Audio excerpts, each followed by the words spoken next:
Paola y compañeros que ya están conectados. Yo ya me encuentro aquí en la plataforma para la clase de la noche de hoy.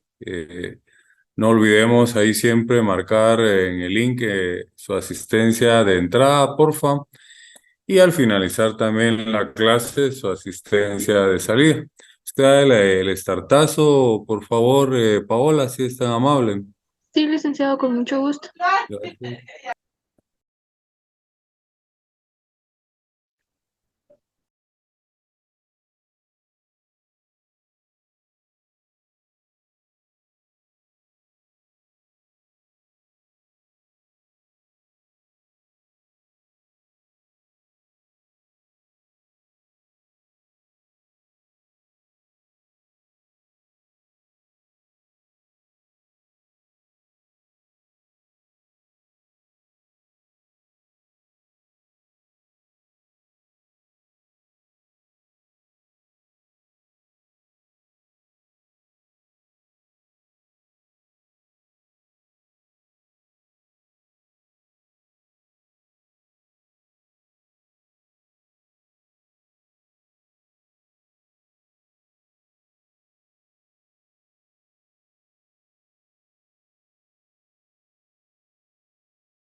Licenciado, puede comenzar.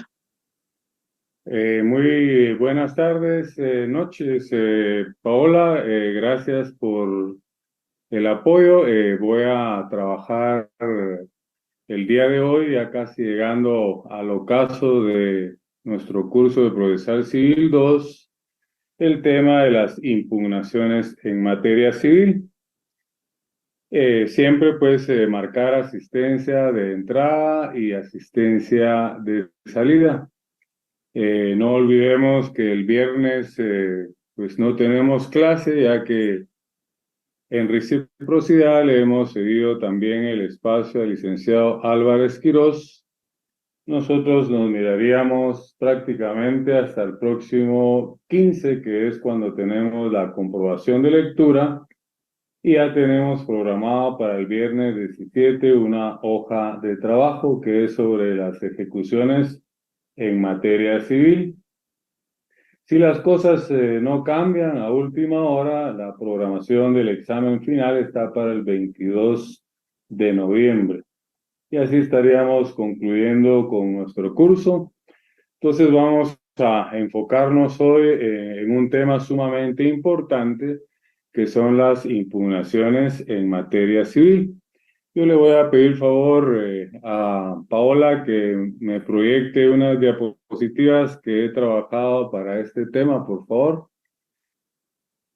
El cual dice, pues, curso de Procesal Civil 2. Ahí está mi nombre, las impugnaciones en materia civil. Ahí nos vamos a quedar mientras, pues, hacemos un repaso por la estructura de nuestro Código Procesal Civil, porque es bien importante manejar nuestro instrumento de trabajo. En este caso es el Decreto Ley 107, Código Procesal Civil y Mercantil. Recordemos que en el libro primero tenemos las disposiciones generales. En el libro segundo tenemos los juicios de conocimiento.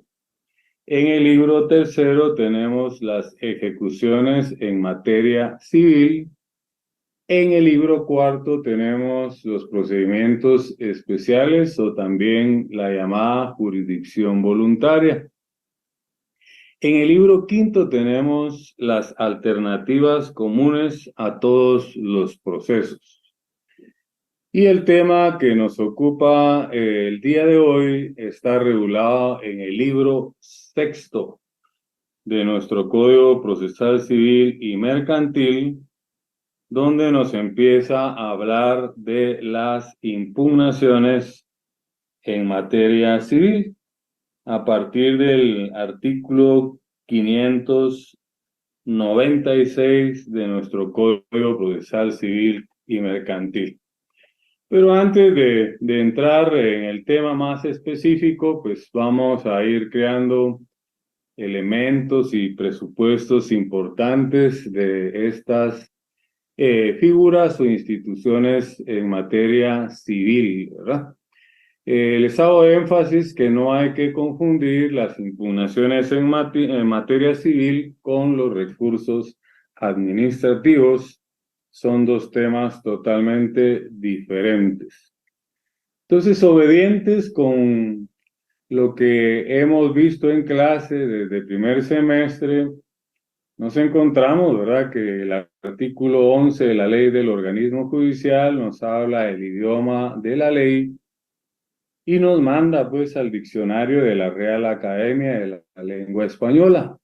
Yo les he aconsejado que el estudio, un abogado lo tiene que hacer con un diccionario de la Real Academia de la Lengua Española. Y pues no estaría de más tener también un diccionario jurídico que sería un poco más específico.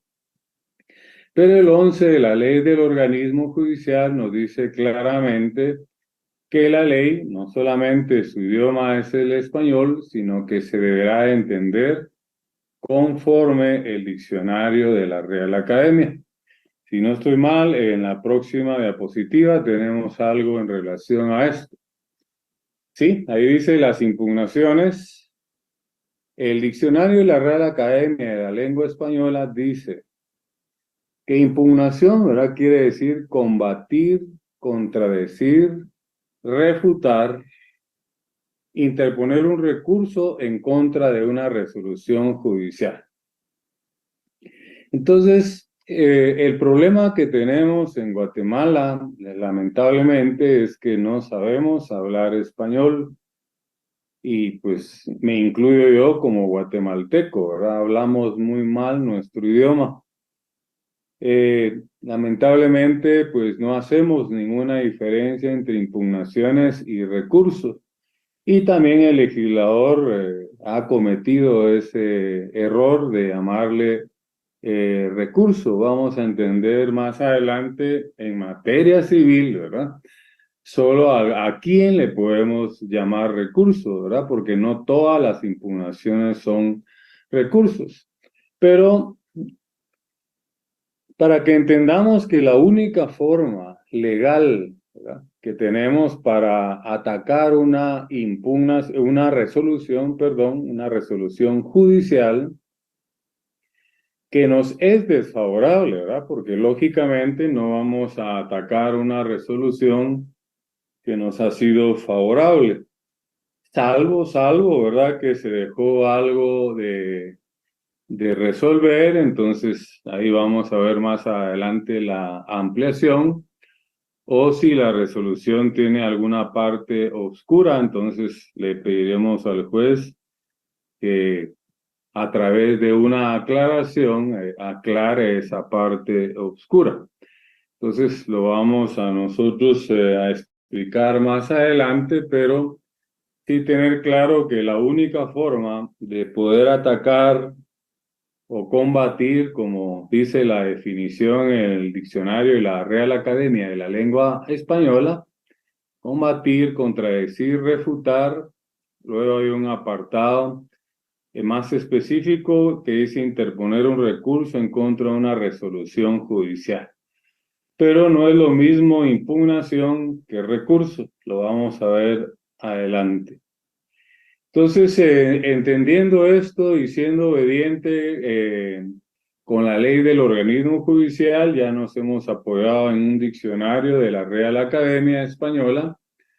Mi consejo siempre ha sido que usted, cuando prepare su examen técnico profesional, que es cuando verdaderamente se estudia, pues lo haga apoyándose cuando no entienda una institución, una figura, buscando en el diccionario de la Real Academia para poder hacer de mejor manera su estudio y su preparación para el examen técnico profesional. Entonces creo que hay una definición doctrinaria en nuestra próxima diapositiva. Por favor, Paola. Sí, nos dice doctrinariamente las impugnaciones son. Si se dan cuenta, no estoy diciendo doctrinariamente los recursos son, porque ya vimos que no es lo mismo impugnación que recurso. Entonces, doctrinariamente, ¿verdad? Hay muchos autores, pero esta es la más sencilla y puse en rojo y lo subrayé, porque ahí está lo toral de esta definición. Doctrinariamente pueden haber muchas en diferentes textos y diferentes autores o docentes que les han impartido clases, pero acá quisiera yo pues hacer una relación cortita para entender lo que me interesa que ustedes entiendan. Doctrinariamente, las impugnaciones son una institución procesal que tienen las partes. Ahí quisiera hacer un paréntesis, y de igual manera que yo subrayé mi diapositiva, las partes, pues ustedes lo subrayen, ¿verdad? Porque la razón por la cual yo subrayé las partes es porque solo las partes pueden impugnar, ¿verdad? Los jueces no lo pueden hacer, ¿verdad? Ellos solo son como que si fuera un partido de fútbol, ¿verdad? Cuando dicta una resolución, marca penalti, dicta otra resolución, tiro de esquina, pero los que están jugando dentro de la cancha son las partes, ¿verdad? Los dos equipos, ya que estamos haciendo la comparación del fútbol. Entonces, eso es lo toral de esta pequeña definición doctrinaria de impugnaciones. Dice, es una institución procesal que tienen las partes para atacar una resolución judicial. No necesitan ustedes de más en un privado como para tener un punto de partida y poder explicar las impugnaciones en materia civil si fuera una pregunta de su examen eh, privado. Pero sí me gustaría retroceder, por favor, las diapositivas, volviendo a recalcar la anterior, por favor. Pues siempre, hasta en un privado, usted podría apoyarse en un diccionario de la Real Academia, eh, indicarle al examinador que es una impugnación según el diccionario de la Real Academia y luego concluir, ¿verdad? Aparte de las explicaciones que yo he dado, con la siguiente diapositiva, que es la que estábamos analizando. Paola, por favor, que es el que, pues, doctrinariamente nos dice que las impugnaciones son una institución procesal que tienen las partes para atacar una resolución judicial. Recuerdo que en séptimo semestre, no se me olvida, alguien preguntó qué deberíamos de entender por institución, ¿verdad? Bueno, estamos hablando con un léxico jurídico, entonces debemos indicar que una institución procesal, una figura procesal, ejemplos son las impugnaciones, ¿verdad? Ejemplo el juicio ordinario, ejemplo las excepciones. Todas esas son instituciones procesales y pues las impugnaciones no dejan de ser una institución procesal. Aquí lo ratificamos a través de esta pequeña definición de qué son las impugnaciones doctrinariamente. Repito, una institución procesal que tienen las partes, las partes. Solo las partes pueden impugnar una resolución para atacar una resolución judicial, ¿verdad? No hay otra forma que a través de una impugnación que esté regulada lógicamente en la ley específica. Aquí estamos hablando de las impugnaciones en materia civil. Quiero decirles que la enmienda, ¿verdad? Algunos que han escrito libros docentes la incluyen dentro de las impugnaciones, pero no es así. Creo que lo podemos ver en la siguiente diapositiva, por favor, Paola. Sí, nos aparece la enmienda y ahí recalco yo, no es una impugnación, ¿verdad? Recálquenlo y que me perdonen eh, las personas que dicen o incluyen la enmienda como impugnación, porque está regulada en el artículo 67 y no lo digo yo, sino lo dice el artículo 67. Dice, ¿verdad? Aquí voy a justificar porque es una actividad procesal del juez, no de las partes. Volvamos a la anterior diapositiva, por favor, Paola.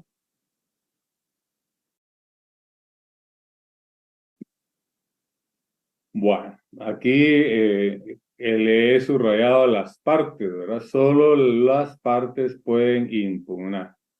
Siguiente diapositiva, donde estábamos.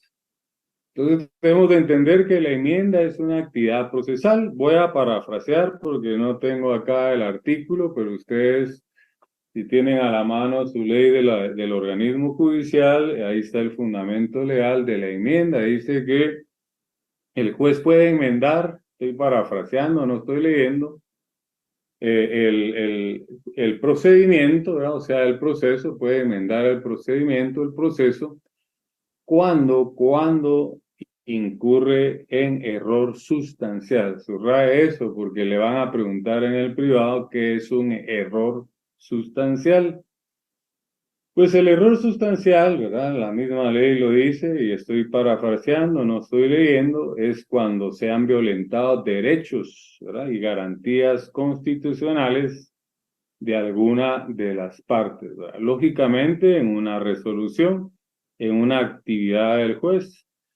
Entonces, la ley en el artículo 67 le da la oportunidad al juez que pueda enmendar el procedimiento, ¿verdad? Entonces, lógicamente, de la lectura y del análisis nos damos cuenta que es el juez, ¿verdad?, el que enmienda el procedimiento cuando él se da cuenta que cometió un error sustancial en el procedimiento. Entonces, claramente podemos concluir que la enmienda no es una impugnación, ¿verdad?, porque es una actividad procesal del juez, no de las partes. Y ya vimos anteriormente que solo las partes pueden impugnar. Entonces, usted se queda con su propio criterio si maneja que es una impugnación. No es ni siquiera mi criterio, ¿verdad? No es una impugnación.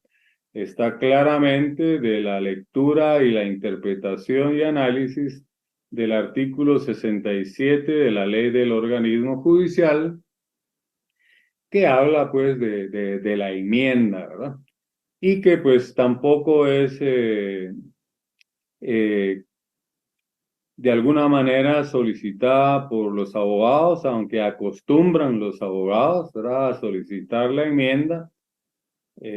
Lo que hay que hacer es irle a hablar al juez, ¿verdad? Eso se llama la procuración. Recuérdense que actuamos como directores, ¿verdad?, en un proceso y procuradores también, y en auxilio, porque pues es un requisito para cualquier demanda o cualquier escrito que presentemos ante los órganos jurisdiccionales. Entonces, puede usted pedir una cita con el juez, eso se llama procurar, y pues pedirle que vean el expediente y enseñarle, señalarle que pues hay un error sustancial y que la ley le permite a él que pueda enmendar, ¿verdad? Pero la mayoría de abogados lo que hacen es presentar un memorial como que si fuera impugnación.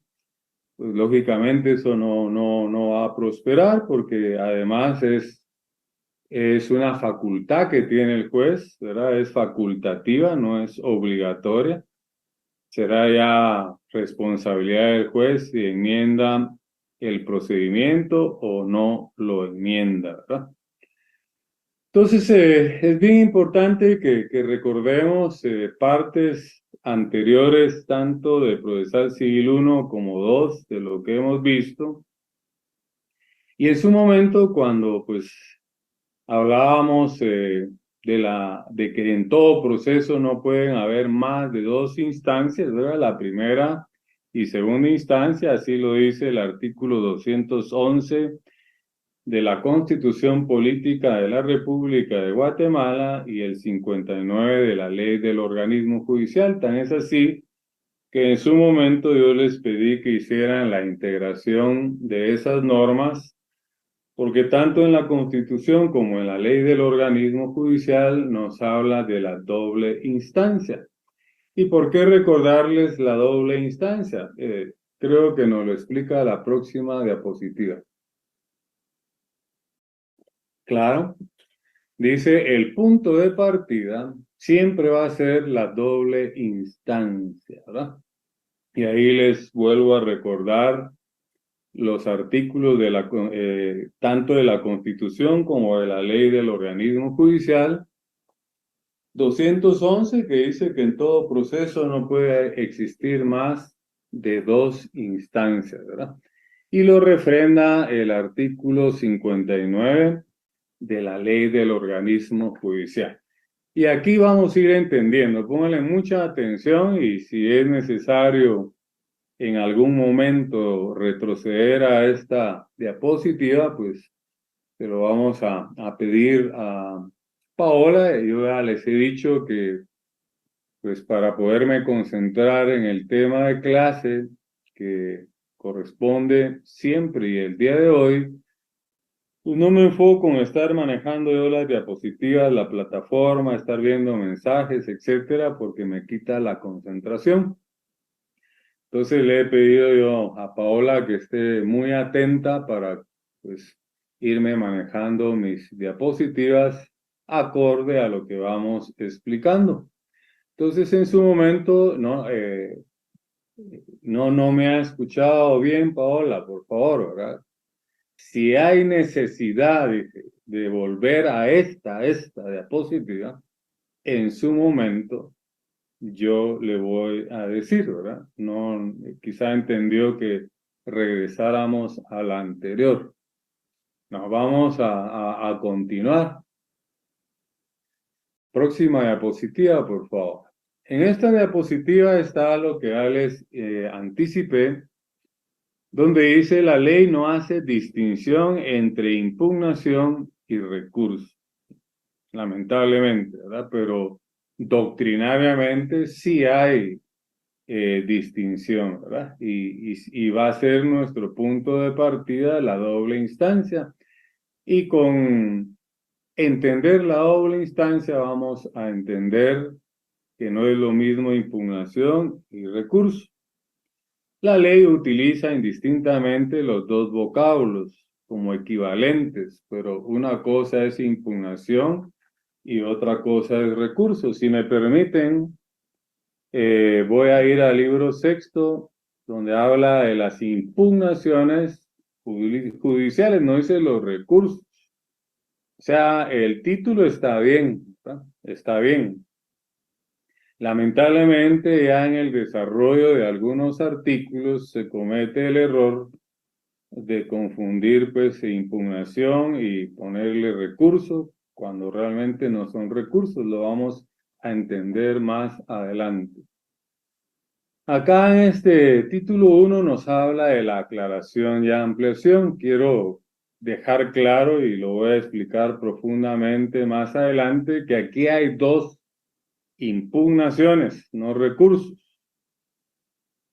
Los abogados creen que es solo una, presentan primero no es recurso, ahí dice presento el recurso de aclaración y ampliación como que si fuera una sola cosa y son dos impugnaciones distintas, o es aclarar o es ampliar, lo voy a explicar más adelante. Solo estoy explicando ahorita que la ley no hace distinción entre impugnación y recurso. Dice el 596, artículo 596, estoy en el Código Procesal Civil y Mercantil en el libro sexto. Procedencia, cuando los términos de un año de una sentencia sean oscuros, ¿verdad?, ambiguos o contradictorios, podría pedirse que se aclaren. Si se hubiera omitido resolver algunos de los puntos sobre que versare el proceso. Y también después dice, podrá solicitarse la ampliación, ¿verdad? Vamos a leer más despacito el artículo para no crear confusión. El título es aclaración y ampliación. Son dos impugnaciones. Luego nos da la procedencia. Cuando los términos de un auto o de una sentencia quiere decir que se puede presentar aclaración y ampliación ante los autos y las sentencias. Se recordarán que en un momento, cuando explicaba yo las clases de resoluciones que hay y que están reguladas en el artículo 141 de la ley del organismo judicial, le decía que en lo mucho y en lo poco, que iba a darse el momento de ver la importancia de saber qué clase de resolución dictó el juez, porque dependiendo de eso, pues va a ser la clase de impugnación que vamos a interponer.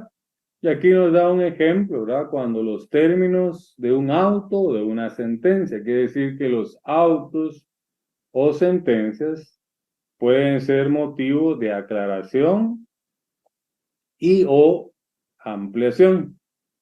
Entonces, cuando los términos de un auto o de una sentencia sean oscuros, ambiguos o contradictorios. Escuche cuándo procede la aclaración.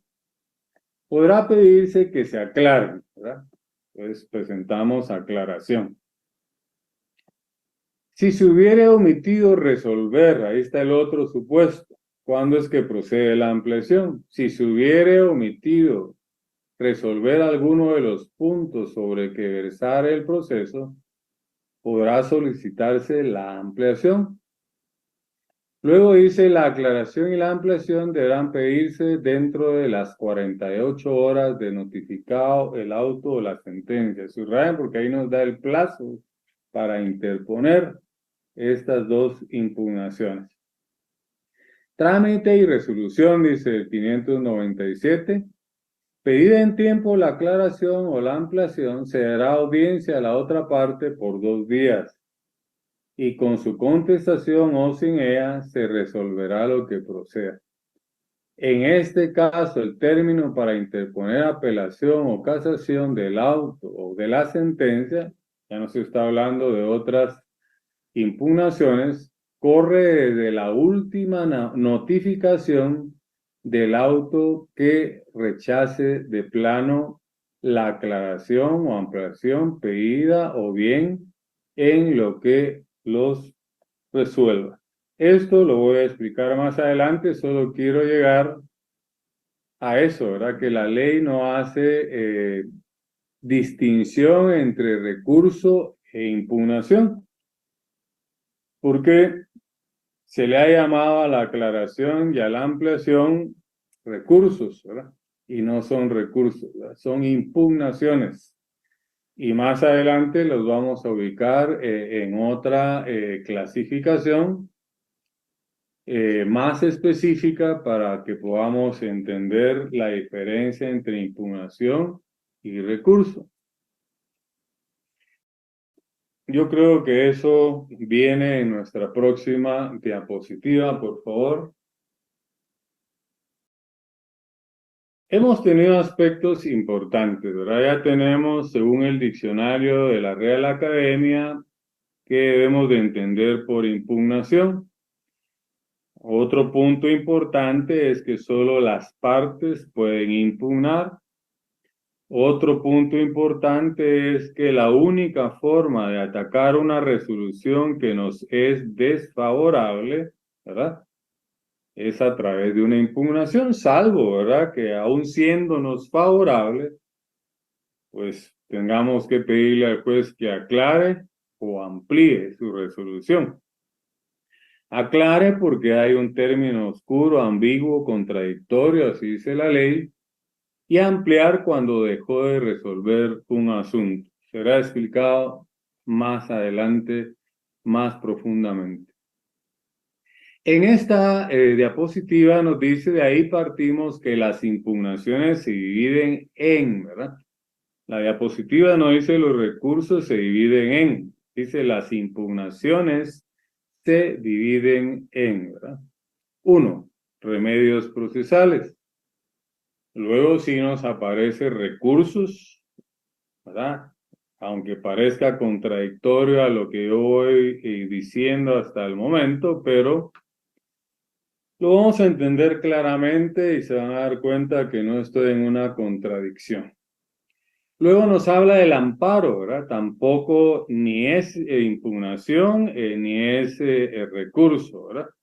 Ya vimos nosotros que el amparo es una acción constitucional, ¿verdad? Es una garantía constitucional contra la arbitrariedad, y eso lo analizamos en su momento, que está contenido en la Ley de Amparo, Exhibición Personal y de Constitucionalidad, específicamente en el segundo considerando.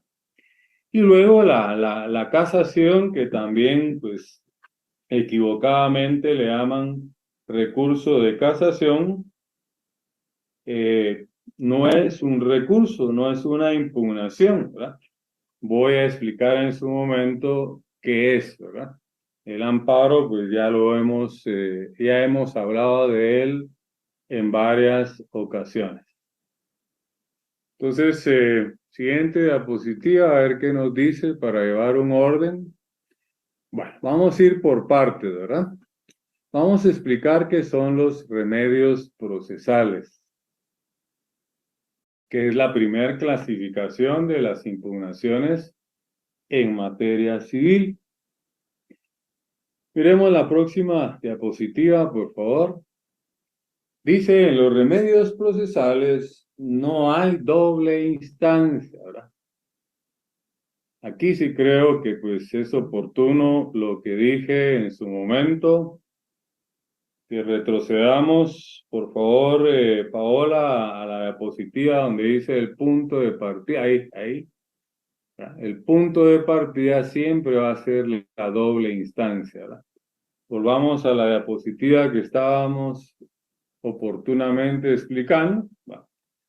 Entonces, como les dije anteriormente, el punto de partida va a ser siempre la doble instancia. Volvamos a recordar que es la doble instancia. Que en todo proceso no puede existir más de dos instancias, ¿verdad? Así nos lo dice el artículo, ya vimos, 211 de la Constitución y el 59 de la ley del organismo judicial. Entonces, expliquemos esto, ¿verdad? En un remedio procesal, escuche, no hay doble instancia. Aquí conoce el mismo juez que dictó la resolución, ¿sí? Él revisa esa resolución y él mismo resuelve la impugnación. Escuche bien y analice. Y le preguntaría yo, ¿hay doble instancia acá? No. Está conociendo el mismo juez de primera instancia. Está conociendo de la impugnación, ¿verdad? De la resolución que dictó. Él revisa y resuelve, ¿verdad? Tal como sucede en la aclaración, ¿verdad? Él dictó una resolución, pero una de las partes se percata de que hay una parte oscura, ambigua y contradictoria. Les voy a leer de nuevo, ¿verdad? El artículo 596 para que vaya congruente con esta diapositiva. Se van a dar cuenta que no hay doble instancia, es el mismo juez el que está resolviendo la impugnación. Dice aclaración y ampliación 596, procedencia. Cuando los términos de un auto o de una sentencia sean oscuros, ambiguos o contradictorios, podrá pedirse que se aclaren. Quedémonos solo con la aclaración, ¿verdad? Porque ya sabemos que la ampliación es cuando dejó de resolver un punto. Luego el artículo en el último párrafo nos da el plazo, ¿verdad? Dentro de las 48 horas y el 597 nos da el trámite y resolución. Pedida en tiempo la aclaración o la ampliación, se dará audiencia a la otra parte por 2 días, pero ahí está conociendo el mismo juez. ¿Verdad? Está siempre en la primera instancia, ¿verdad? No elevó las actuaciones a un juez superior, no se está agotando la doble instancia. Y con su contestación o sin ella se resolverá lo que proceda. Entonces, este artículo 596 nos da doctrinariamente, ¿verdad? Doctrinariamente, dos ejemplos de remedios procesales, la aclaración y la ampliación, porque está conociendo de la impugnación el mismo juez que dictó la resolución y él mismo está resolviendo la impugnación, ¿verdad? Esa aclaración o ampliación ya dependerá si procede o no, será declarada con lugar, pues el juez aclarará lo que está oscuro, ambiguo o contradictorio, y si se da con lugar la ampliación, el mismo juez ampliará el punto que dejó de resolver. Para que lo entendamos, pues lógicamente se entiende más a través de ejemplos. Por ejemplo, en una aclaración, ¿verdad? Pensemos en un juicio oral de alimentos. Resulta que en ese juicio oral de alimentos, el juez, considerando en una parte de su resolución, pues no está claro, ¿verdad? Resulta que los demandantes, los que tienen el derecho de alimentos, eh, son tres y él empieza a hacer una narración en ese considerando, hablando solo de dos. Entonces ahí es donde pues de alguna manera hay que pedirle al juez que aclare, ¿verdad? Porque su resolución no es clara, es ambigua, es contradictoria. Y usted dirá, y se cometen esos errores, se cometen constantemente, ¿verdad? Lo que más abunda en tribunales son las aclaraciones y ampliaciones, porque son errores que se cometen constantemente, ¿verdad? En las resoluciones. Claro, recuérdense que ya hablé que si el juez se percata de eso, tiene la facultad de enmendar, ¿verdad? Él al ver que en su resolución hay una parte oscura, pues lógicamente hay un error sustancial, ¿verdad?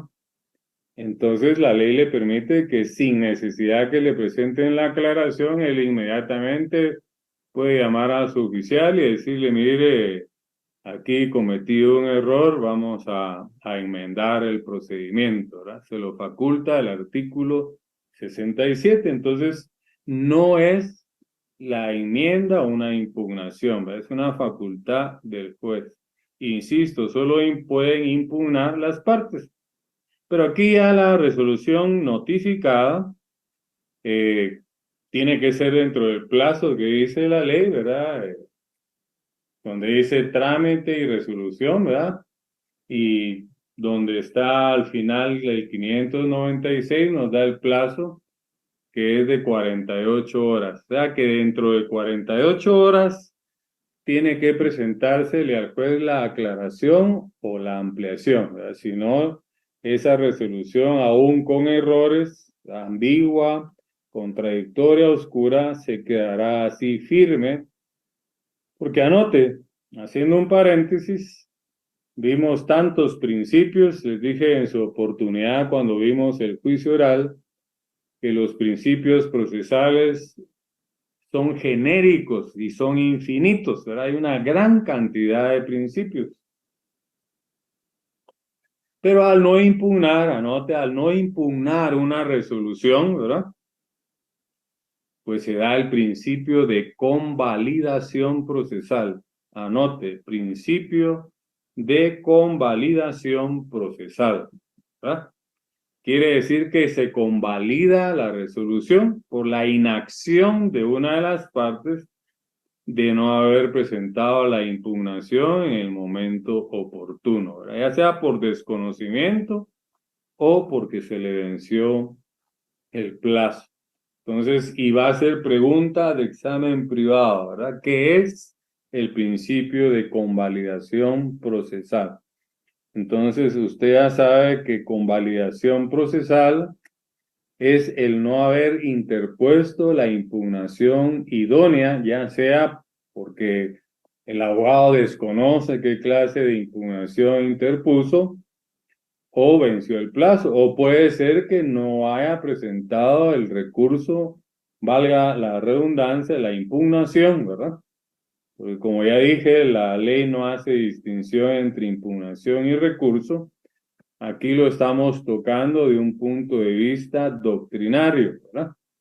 Entendiendo qué son los remedios procesales, y ya entendimos que en un remedio procesal no hay doble instancia, ¿verdad?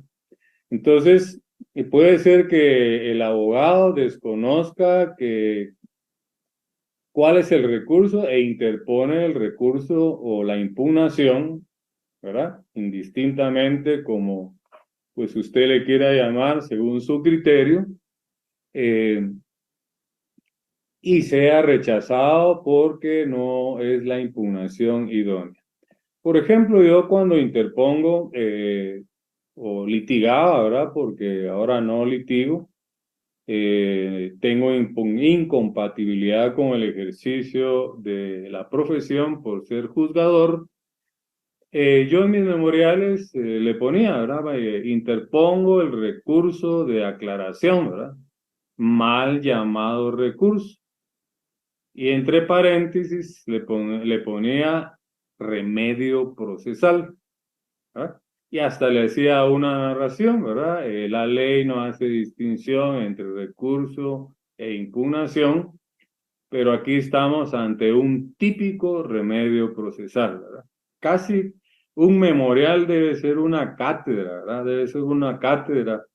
Lógicamente, si lo hacemos a través de machotes, pues un borrador, ¿verdad? Que nos presten va a ir lleno de errores. Máxime si el que nos prestaron fue declarado sin lugar, pues el nuestro también va a correr la misma suerte, pero yo acostumbraba y aún en audiencias cuando son orales, eh, dar pues una cátedra en cada exposición, va explicando las figuras doctrinariamente, haciendo uso del diccionario de la Real Academia, de la lengua española, haciendo uso de un diccionario jurídico y concluyendo con la norma específica y luego pues lo que pretendo con mi exposición haciendo la petición correspondiente.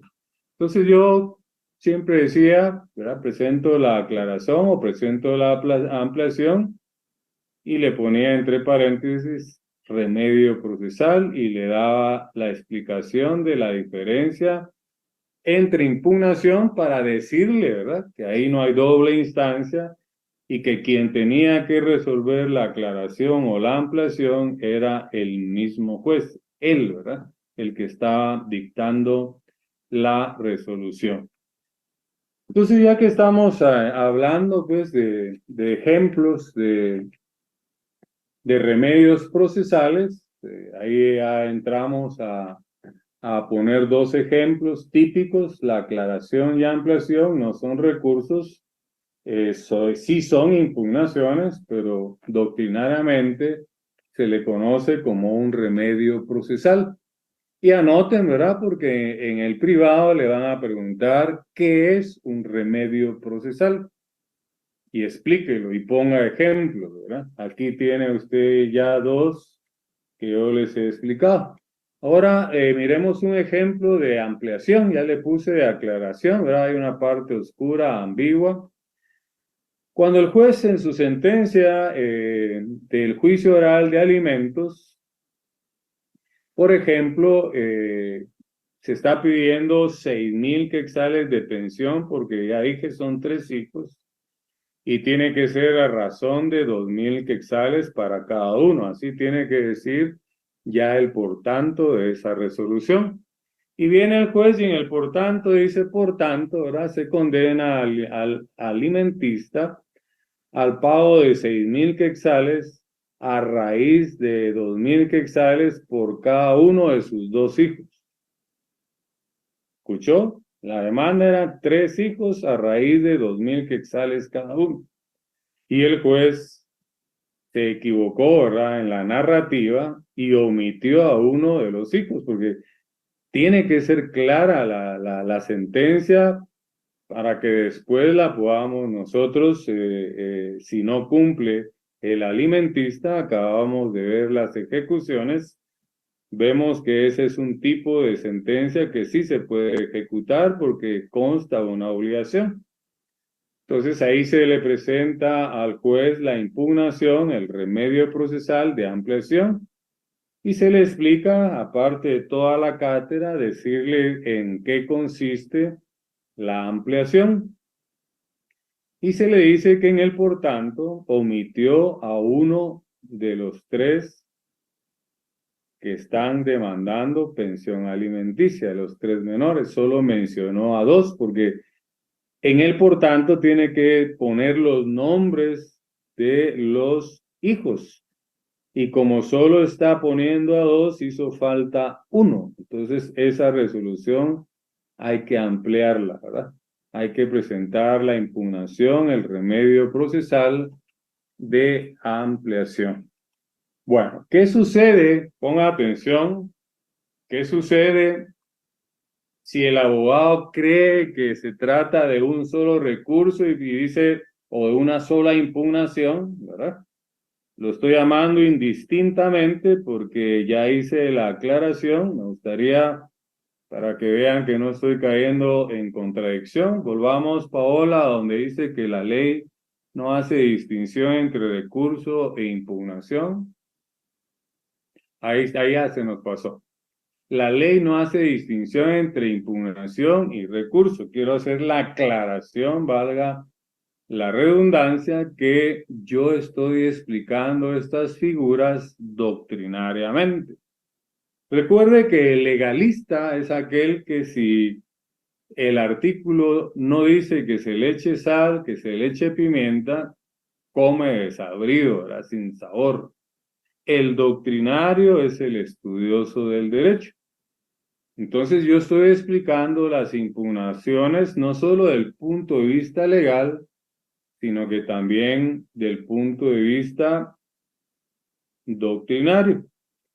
Claro que cuando yo les dije litigo, pues trato de dar una cátedra con mis memoriales, porque anote esto, ¿verdad?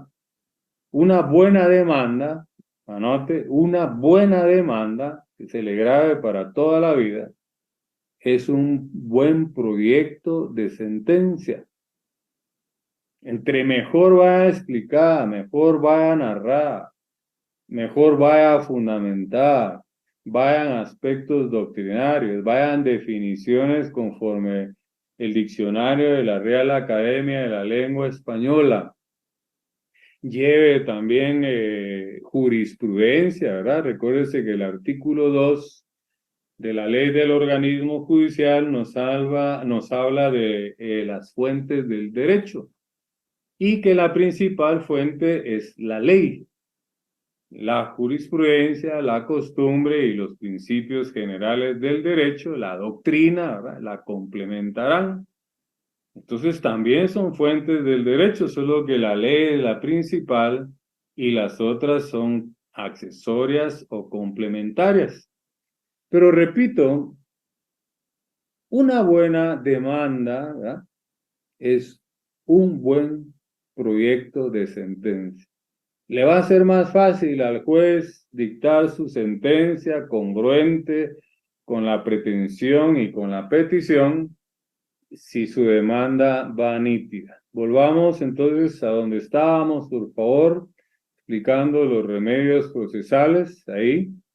Ya habíamos hablado entonces, y les puse ejemplos de la aclaración y ampliación, cuándo es que procede.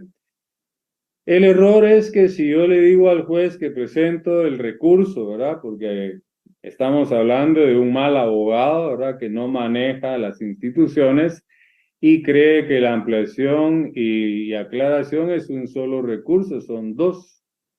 Y si interpongo el recurso de aclaración y ampliación. El problema está, escuche, que yo le tengo que decir al juez en qué consiste la parte oscura, ambigua o contradictoria para que él aclare.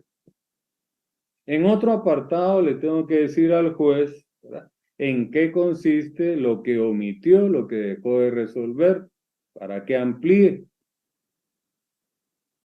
Quiere decir, ¿verdad?, quiere decir que sí puedo interponer en un mismo memorial las dos impugnaciones, pero debe de llevar en la relación de hechos un apartado específico que narre sobre la aclaración y narre sobre la ampliación. Si eso no sucede, ¿verdad?, si eso no sucede creyendo que es una sola impugnación, la aclaración y ampliación, pues el juez va a rechazar, ¿verdad? Porque no hay aspectos que aclarar, no hay aspectos que ampliar, y además se le va a decir que lamentablemente el abogado, ¿verdad? Así va a decir la resolución, confundió, ¿verdad? Que ahí hay dos impugnaciones, que ahí hay una sola impugnación y son dos distintas y no expresó qué hay que aclarar y qué hay que ampliar. Espero que se entienda, ¿verdad? No estoy diciendo que no se puedan presentar en un mismo escrito las dos impugnaciones, solo que hay que crearle un apartado en los hechos, ¿verdad? De la aclaración y un apartado de la ampliación y lógicamente en las peticiones también le tengo que pedir, ¿verdad? En el apartado de peticiones de mi escrito que se aclare tal aspecto, que se amplíe tal aspecto.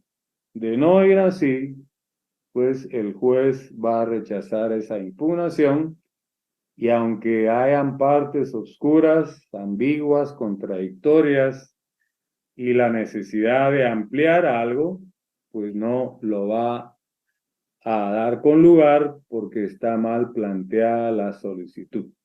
Por eso es que digo que una buena demanda, un buen escrito, una buena demanda sería un buen proyecto de sentencia, un buen escrito sería un buen proyecto de una resolución. Entonces pasemos a poner más ejemplos de remedios procesales, ¿verdad? Todas las nulidades. Pasemos siguiente diapositiva, por favor, Paola. Licenciado, solo para avisarle que lleva 51 minutos. Sí, ya voy a Sí. concluir, Paola, gracias, sí. Solo quiero poner más ejemplos de los remedios procesales, todas las nulidades en materia civil. Le voy a dar los fundamentos, ¿verdad? De las nulidades. Están a partir del 613 hasta el 618. Ahí están las nulidades. La aclaración y ampliación, ya les di el fundamento, 596 al 597.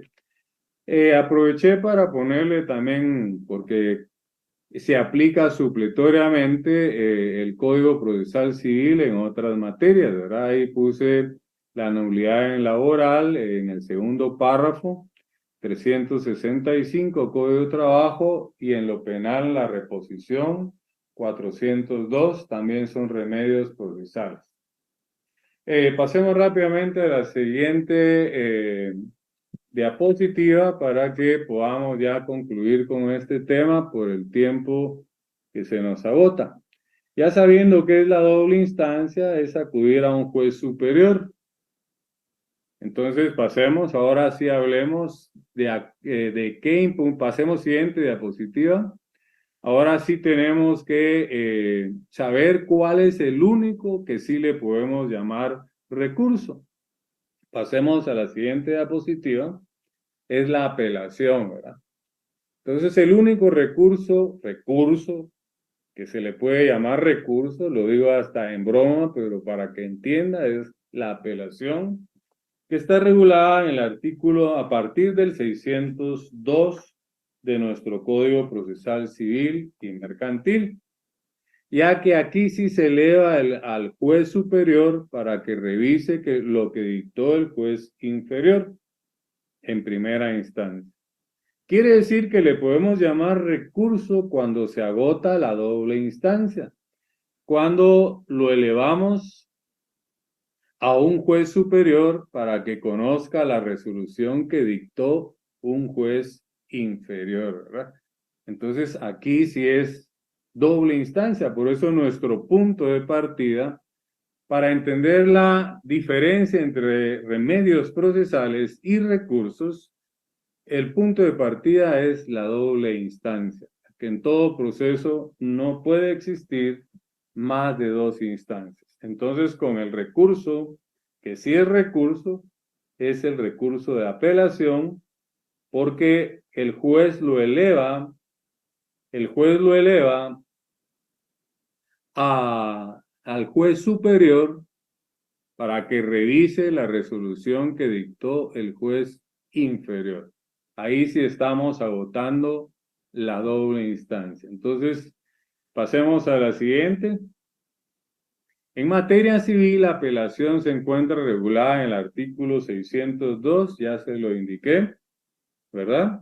Y luego, pues, las siguientes diapositivas, solo corrámoslas, por favor. El trámite de la apelación, ¿verdad? Siguiente diapositiva. Luego hablamos del ocurso de hecho que está en el 611. Yo voy a autorizar a Paola que después de la última clase con la sección C, podamos enviarles por el medio que usted considere más conveniente estas diapositivas a los estudiantes para que no solamente les sirva de repaso de esta clase y puedan fortalecerlo con lectura de los artículos, sino pues es un regalo para que lo tengan para su examen técnico profesional. Entonces creo que, ¿cuántos minutos llevamos, Paola? 56 minutos. Bueno, los escasos 4 minutos, por favor, o dele un par de minutos más para que puedan firmar asistencia de salida y pues hemos concluido con la clase del día de hoy. Recuerdo, viernes no tenemos clases, nos vemos hasta el miércoles, si Dios así lo permite. Que tengan una feliz noche, que Dios les bendiga.